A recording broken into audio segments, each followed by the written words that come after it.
Hi everyone, this is Mr. No. Today I am here to tell you about what Google knows about you.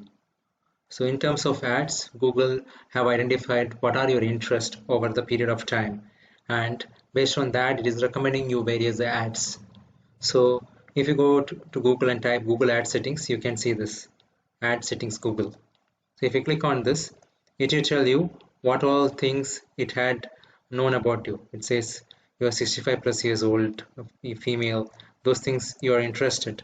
You are interested in these companies. You are interested in automobiles and vehicles. You are interested in babies and toddlers. You are interested in cloud storages.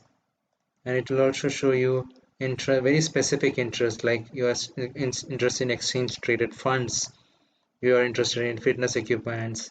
So what all things that you are, so it has even trying to identify my marital status as married. So all your interests can be found here. So you also see ad categories on YouTube, which is not personalized. So here you can remove, or if you don't want ad personalization at all, then you can turn that off. So you can remove that if it's not required. So it's asking for my birthday.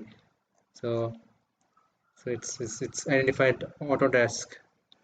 It has identified y-axis, which is again not shows you ads based on your visits to advertisers website. So if I turn that off, it won't show me ads based on that. So in this way you'll be able to configure it, and you can also find out what Google knows about you as it has identified about you. I hope this is useful. Thank you very much. Subscribe now and press the bell icon. Never miss an update.